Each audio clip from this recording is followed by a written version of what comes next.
Hello busy people, నమస్తే. Welcome to Srinilu's channel. నేను మీ నిఖిల తేజ. ఇవాళ మనం వెల్లుల్లి కారపొడి తయారు చేసే విధానం చూసేద్దామా. వీడియోలో చూపించిన విధంగా మెంతులు, జీలకర్ర, అలాగే వెల్లుల్లిపాయలు, చింతపండు, అలాగే పొట్టుమినపప్పు, పచ్చెనపప్పు, జీలకర్ర అన్నీ రెడీగా పెట్టుకోండి. ఇలాగా 100 గ్రామ్స్ నుంచి 250 గ్రామ్స్ దాకా ఎండుమిరపకాయలు అనేవి తీసుకోండి. తీసుకున్న తర్వాత నెక్స్ట్ ఇలాగా 3 నుంచి 4 కట్టల కరివేపాకును తీసుకోండి. కరివేపాకును కడిగి శుభ్రంగా ఆరబెట్టుకోండి. తర్వాత వీడియోలో చూపించిన విధంగా ఏవైతే దినుసులు ఉన్నాయో అవన్నీ కూడా మనం ఇట్లాగా సన్నని సెగ మీద వేయించుకోవాలండి. మీడియం ఫ్లేమ్లో పెట్టకండి. మీడియం ఫ్లేమ్లో పెడితే ఏంటంటే మనకి మీడియంలో కానీ హైలో కానీ పెడితే ఏంటంటే ఇవి సరిగా వేగవు. అందుకని కొంచెం ఫస్ట్ సిమ్లో పెట్టుకొని తర్వాత కొంచెం సేపు అయిన తర్వాత మంటను పెంచుకోండి.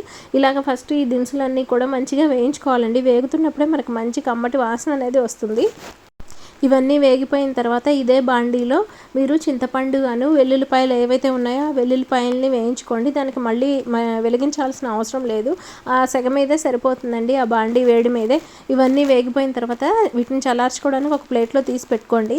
తర్వాత ఎండుమిరపకాయలు ఏవైతే ఉన్నాయో ఆ ఎండుమిరపకాయలను కూడా అదే బాండీలో వేసుకోండి.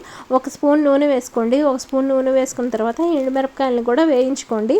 వేయించుకున్న తర్వాత మనకి మంచి వాసన వస్తుందండి. ఇవేవైతే ఉన్నాయో ఇవన్నీ కూడా మనకి వేగిన తర్వాత మంచి వాసన వస్తుందన్నమాట. లేకపోతే మనకి ఏంటంటే కారపొడి అనేది పచ్చి పచ్చిగా ఉంటుంది.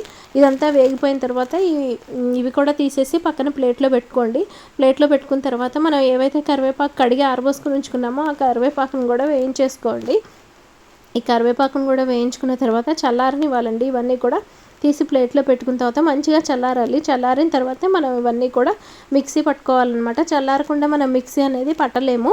అప్పుడు మనకి మిక్సీ అనేది జార్ పాడైపోతుంది, మంచిగా రాదనమాట. ఇవన్నీ కూడా చల్లారిన తర్వాత మనం మిక్సీ పట్టేసుకోవాలి. అంతే, ఎంతో రుచికరమైన మనకి వెల్లుల్లి కారపొడి రెడీ అవుతుంది. వీడియో నచ్చితే లైక్ చేయండి. కొత్త వాళ్ళ ఛానల్ చూస్తే సబ్స్క్రైబ్ చేయండి. వీడియో కింద కామెంట్ సెక్షన్లో కామెంట్ అనేది పోస్ట్ చేయండి. ఓకేనా, బాయ్ బాయ్.